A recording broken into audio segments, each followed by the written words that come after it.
Assalamu alaikum students. This is Sir Numal Mansoor. Now students, today we discuss the model paper of your mathematics subjects according to your condensed syllabus. New जो आपका paper pattern आया है maths का, उसे आज हम discuss करने जा रहे हैं। अपने प्रीवियस लेक्चर में, अपनी प्रीवियस वीडियो के अंदर हमने फिजिक्स के पेपर को डिस्कस किया था और जो की पॉइंट्स और नोट के जो आपके पॉइंट्स थे वो बिल्कुल सेम है जैसे आपके फिजिक्स के पेपर में थे, वही आपके मैथ्स के पेपर में भी होंगे। इसलिए मैंने उसको अलग से मेंशन नहीं किया as a form of note.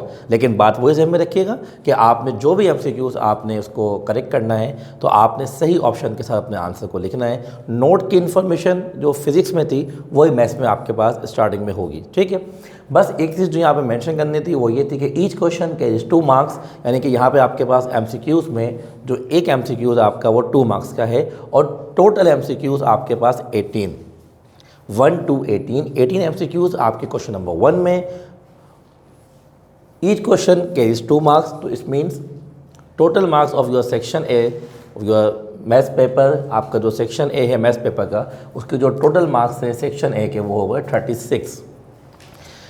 Okay students, और वही फॉर्मेट रहेगा कि आपने सही ऑप्शन को करेक्ट करते हुए, सही ऑप्शन चूज़ करते हुए आपने उसके आंसर को लिखना होगा और सीक्वेंस आपने याद रखनी होगी। नाउ मूव ऑन से section number B, short question answer आपके पास है बेटा। Attempt any 5 question from this section, all question carry equal marks. आपके पास बेटा कोई से भी 5 क्वेश्चन आपने अटेम्प्ट करने हैं। अब क्वेश्चन आपके पास गिवन कितने होंगे बेटा, तो क्वेश्चन गिवन हैं आपके पास total 9। Question number 2 to question number 10। Question number 1 आपके पास सेक्शन ए में, section B start with question number 2 and end with question number 10। आपके पास सेक्शन बी क्वेश्चन 2 से स्टार्ट होकर और क्वेश्चन नंबर 10 पे एंड हो जाएगा। तो टोटल क्वेश्चन यहाँ पे कितने हो गए 9। तो याद रखिएगा कि जो गिवन क्वेश्चन है आपके पास सेक्शन बी में, सेक्शन बी में आपके पास जो क्वेश्चन बेटा गिवन है वो टोटल 9 क्वेश्चन हैं और एनी 5 आपने अटेम्प्ट करना है। Total marks of your section B 25। आपके जो सेक्शन बी है, आपके मैथ्स के पेपर का जो सेक्शन बी है वो 25 होगा। Total marks of section B of your maths paper is 25। Marks of 1 question obviously 5 5 25। तो जो 1 क्वेश्चन का मार्क है वो आपके पास 5 मार्क्स का होगा, ये याद रखिएगा। तो मार्क्स ऑफ 1 क्वेश्चन, ये बहुत स्टूडेंट को फिक्र होती है इस बात की कि एक क्वेश्चन के मार्क्स कितने हैं, तो यहाँ मैं आपके मेंशन कर दिया है कि मार्क्स ऑफ 1 क्वेश्चन आपके पास बेटा 5, तो 5 5 25। तो सेक्शन बी के मार्क्स आपके पास 25 हो गए। 9 क्वेश्चंस आपको गिवन है और एनी 5 आपने अटेम्प्ट करने हैं। बहुत सिंपल फॉर्मेट है आपके पास। और इसमें आपके पास एक अच्छी चीज़ ये होगी कि आपके पास थ्योरम का कोई क्वेश्चन सेक्शन बी में नहीं है। थ्योरम आपके पास सेक्शन बी में नहीं होगा, सेक्शन सी में होगा। तो आप इजीली अपने 5 क्वेश्चन अटेम्प्ट कर सकते हैं, क्योंकि अमूमन स्टूडेंट थ्योरम को अवॉइड कर रहे होते हैं, लेकिन अब तो थ्योरम भी बहुत कम हो गए। तो यहाँ पे आपके पास सेक्शन बी में कोई थ्योरम क्वेश्चन नहीं होगा, कोई ज्योमेट्री क्वेश्चन नहीं होगा। सिंपल आपके पास जो एक्सरसाइज है इसके अलावा, थ्योरम और ज्योमेट्री के अलावा, वो सब आपके पास सेक्शन बी में होंगे। तो इस तरह सेक्शन ए के मार्क्स 36 हो गए और सेक्शन बी के जो आपके मार्क्स हैं वो हो गए 25। Now move on section C. अब हम सेक्शन सी की बात करते हैं।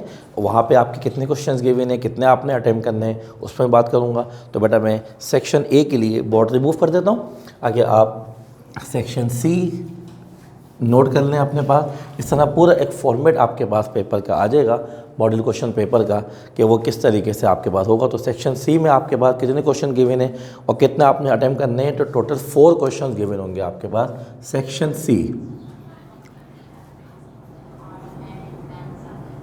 सेक्शन सी में 4 क्वेश्चन गिवन, 2 आपने अटेम्प्ट करने हैं और ऑब्वियसली आपके पास ये लॉन्ग क्वेश्चन आंसर कहलाएंगे, डिस्क्रिप्टिव जिसे हम कहते हैं, ठीक है। तो हर सेक्शन में हमारे पास जितने पेपर सब में हम इस तरह इसको देख रहे होते हैं। तो descriptive answer question,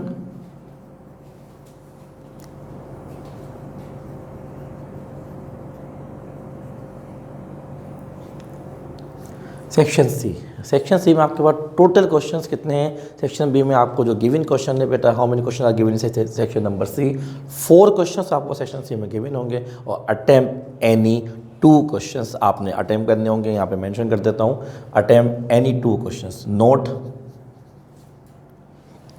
attempt any 2 questions आपने सेक्शन सी में अटैम्प्ट करने हैं।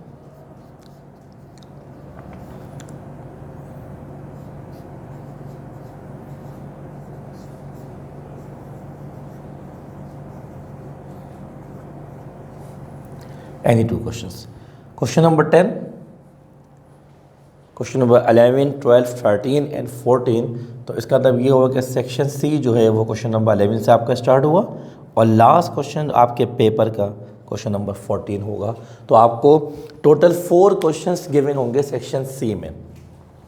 सेक्शन सी में टोटल 4 क्वेश्चंस आपको गिवन है, तो मैं यहाँ पे मेंशन भी कर देता हूँ, वैसे आप देख सकते हैं सीक्वेंस।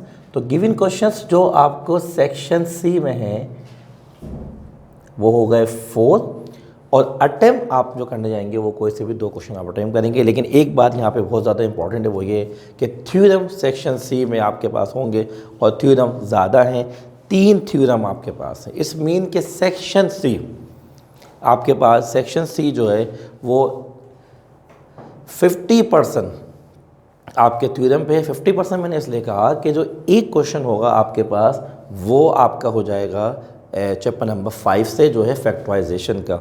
50% मैंने इसलिए कहा कि आपने ऑब्वियसली सब तो आपने अटेम्प्ट नहीं करने होंगे, लेकिन 3 थ्योरम आपके पास होंगे। तो सेक्शन सी में अगर मार्क्स की बात की जाए तो सेक्शन बी के जो टोटल मार्क्स हैं बेटा वो है 14।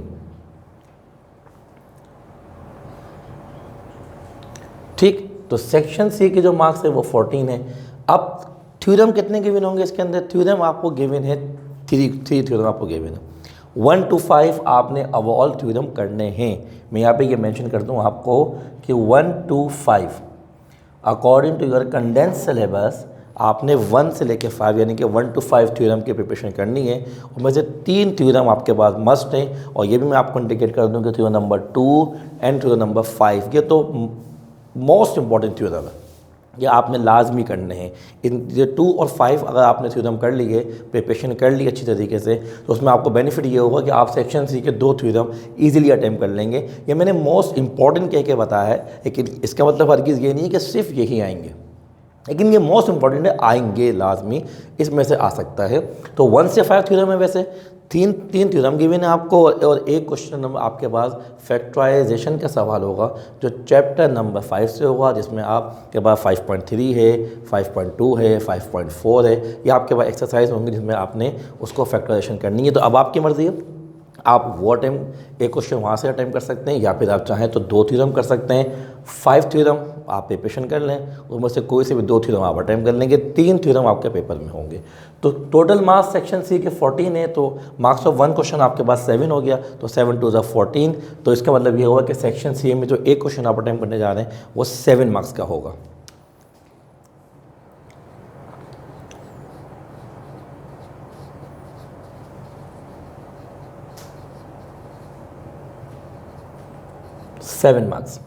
सेवन मार्क्स का एक क्वेश्चन होगा आपके पास सेक्शन सी में।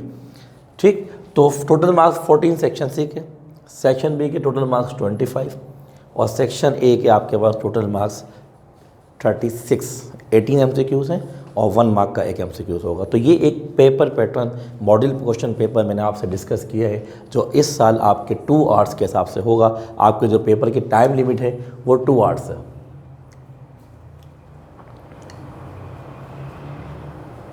आपके पेपर के मैक्सिमम मार्क्स कितने हैं, ओवरऑल आपके मार्क्स कितने हैं? तो मैक्सिमम मार्क्स आपके पेपर के वो हैं 75।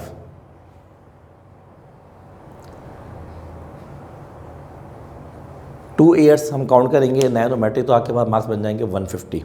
तो मैथमेटिक्स के 9 क्लास के मार्क्स 75 हैं, नेक्स्ट 75 आपके मैट्रिक में जाके होंगे, तो 150 मार्क्स टोटल आपके होंगे और जो रिमेनिंग चैप्टर्स हैं वो उसमें शामिल हो जाएंगे। तो I hope you understand the model paper of your mathematics subjects, कि आपको वो बात समझ में आई हुई किस तरीके से आपने प्रिपरेशन करनी है और कौन कौन से क्वेश्चंस आपने करने हैं बेटा।